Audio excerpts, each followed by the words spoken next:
Greetings and welcome, I'm Ash, and today I would like to talk to you about Torment, Tides of Numenera, an isometric, story-focused RPG and a spiritual successor to one of the best games that have ever graced the genre, Planescape Torment. Much like its predecessor, Tides of Numenera features a vast amount of interesting characters, tough decisions, compelling stories, enough lore to fill out at least a couple of books, and I do not mean those thin paperback ones, and, as is tradition, completely unremarkable combat. After spending well over a year in early access, Tides of Numenera has now finally arrived in full. So if you're wondering whether it was worth the wait, and if it's even remotely as enticing as Planescape Torment, allow me to share my thoughts on everything I've experienced throughout my playthrough. And don't worry about spoilers, as I've made sure to only use examples from the first couple of hours. If you've ever tried Planescape Torment, you're probably aware that there was an optimal way to play it. Unless you focus around wisdom and intelligence, your character would simply be too dim-witted to uncover some of the more arcane secrets hidden throughout the world. In theory, this makes sense, and it is easy to understand why the developers did this, but in practice, it essentially punished anyone who didn't spend 15 minutes on the wiki before starting their playthrough.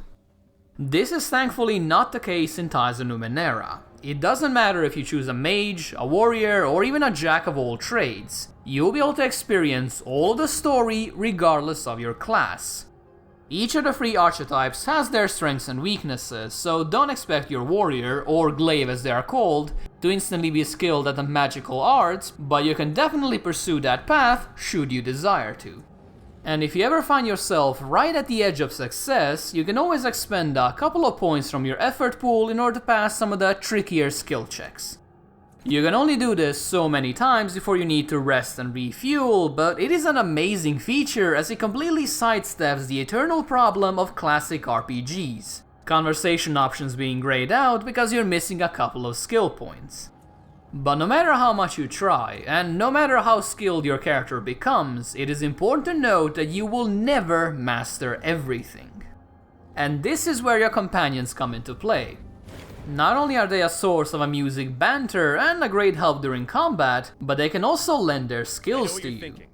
So if your character has the charisma of a disfigured brick, you need not worry. You can just let your companions do all of the actual talking and still make a pacifist run if you so wish.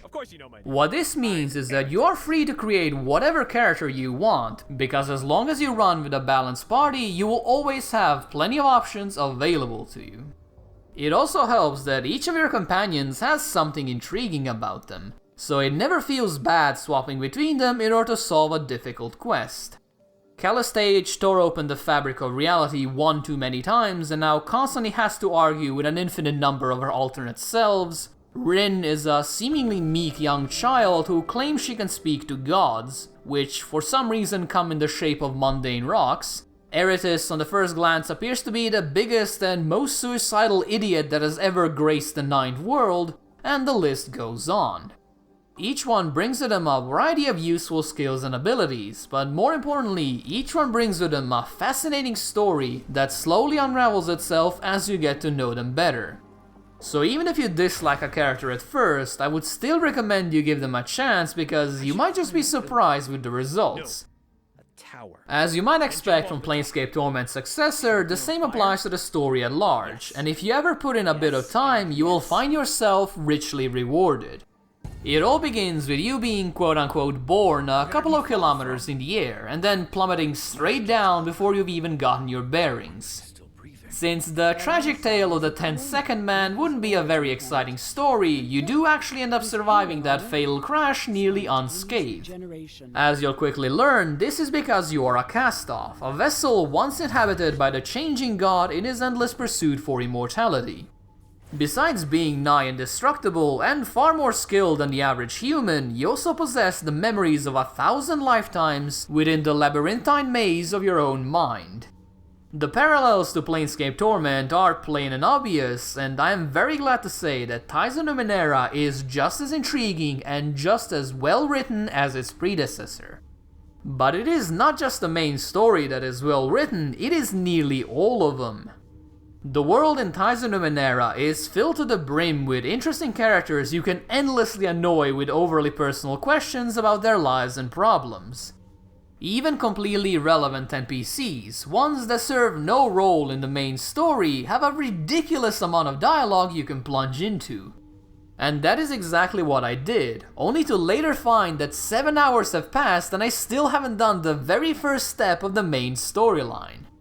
Don't take that as a complaint from me, however, because those 7 hours were spent completely immersed into Tides of Numenera's universe, constantly learning more about the Ninth World and its inhabitants.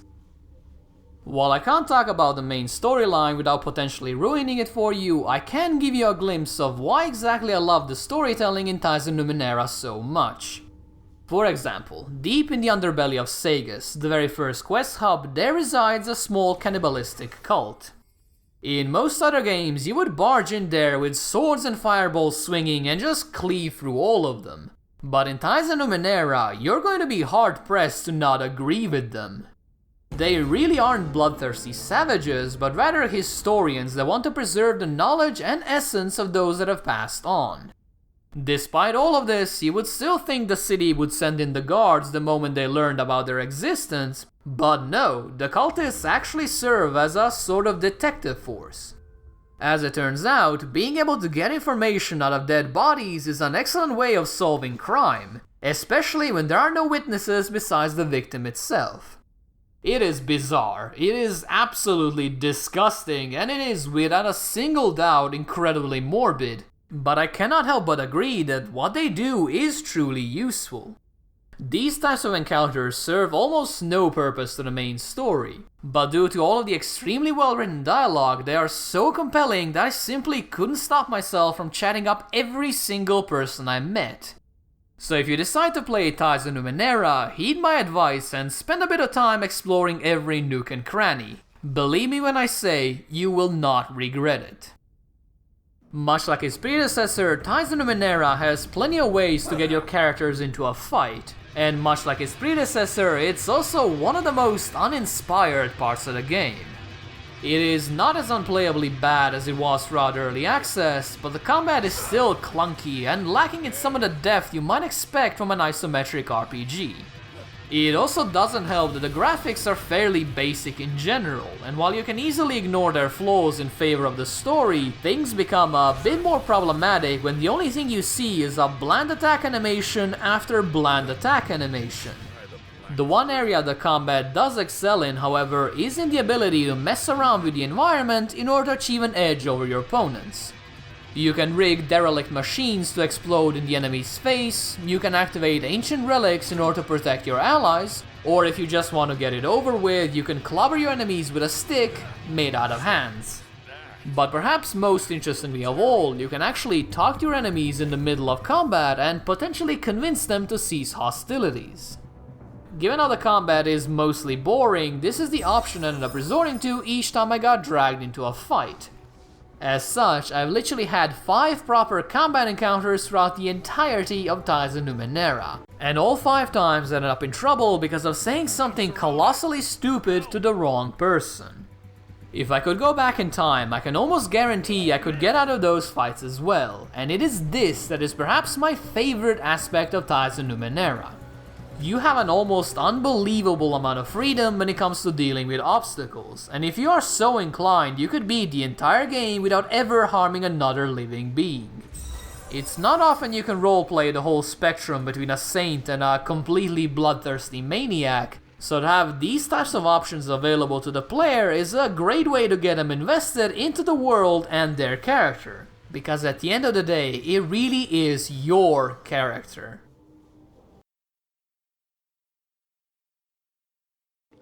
Torment Tides of Numenera is without a doubt one of the best RPGs I've played in recent years. It is nowhere near perfect, and the combat is just straight up boring, but its story and its characters were so compelling to me that I simply couldn't stop once I got invested. No matter where I went, and no matter who I talked to, there was always some new and bizarre revelation to discover.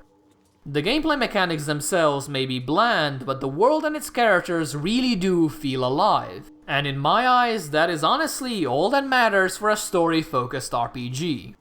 If you're a fan of Planescape Torment or similar RPGs that have sacrificed gameplay for story, odds are you will enjoy Tides of Numenera as well. On the other hand, if you love Pillars of Eternity and Tyranny because of their combat mechanics and intricate skill combos, then honestly, I'm not really sure if Tides of Numenera will offer you the experience you seek. Chances are you already know if you like this sort of RPG, but if you have even an inkling of interest, I fully recommend you give Tides of Numenera a spin. Thank you guys for watching, and if you enjoyed this, or even if you didn't, please do let me know. And with that said, I hope you guys have a nice day, and I will see you soon. See ya!